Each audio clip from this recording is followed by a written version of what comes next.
Yeah, so as wearing my shirt, as you see, it reads Rekindle the Fire. So someone stopped me for a second and was asking me like, what does it mean to rekindle the fire? So bringing it also to you to give me your opinion on what you think to rekindle the fire means. Yeah, first of all, you cannot have the fire when you are not born again. That is, yes, you can't have the fire when you're not born again. And yeah, when you become born again, you have a relationship with God. Yeah. Yes. So you see, when a fish is moved out of water, it doesn't have life.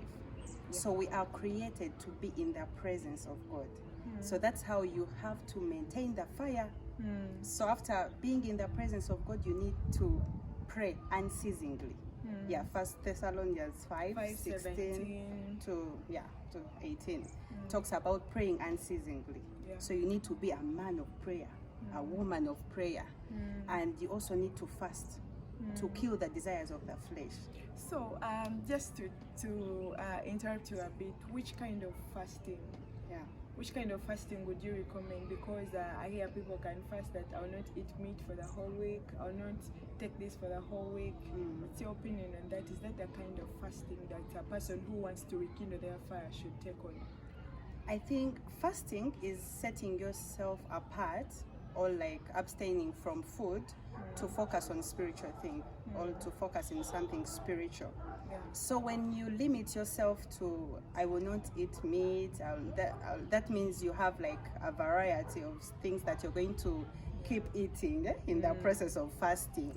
So it has to be total dedication. When Jesus went into the wilderness, he didn't have selections that I will not eat this, I will not eat this.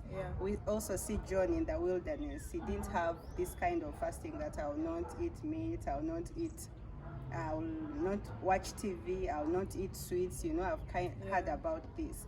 So when you really want to abstain from food, focus on something spiritual, you really need to eliminate everything and then go spiritual.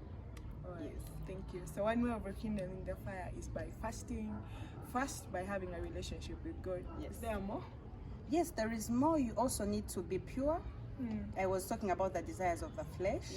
Yes, most of the times we are compelled to serve more the desires of the flesh, and then we kill the spirit. So whenever you feed something, you kill the other part. Yes. So when you feed the flesh, you kill the spirit. When you feed the spirit, you kill the flesh. Yes. Wow. So I think, is worship part of it also? Like, is it a way of rekindling the fire? As long as you are in the presence of God, there are certain things, when you have a relationship, there are certain things that you can't avoid. Worship is automatically part of it. Because when we look at the Samaritan woman in John 4, Jesus tells the Samaritan woman that you worship what you don't know. And Jesus says that we worship what we know, because Jesus is talking from a relationship with the Father. So Jesus comes to teach this woman about true worship, worshiping in spirit and in truth. So when you have the relationship, so Jesus is telling this Samaritan woman about having a relationship, leaving alone the traditions. She had a lot of stories about the well that was built in 100 years, 1,000 years back, but Jesus is talking about the relationship now with the Father. Wow. So worship cannot miss out, Yeah, because it draws you to the presence of God. It changes the atmosphere. Exactly. Yeah, sometimes you're tensed up, you feel like, oh my God, I don't feel like praying, I don't feel like doing this. But sometimes when you just worship, there's a way it breaks a certain portal for you to reach a certain realm, to know God, to bring the presence of God down. So are you thinking about rekindling your fire? You can listen to this, it can help you. Thank you.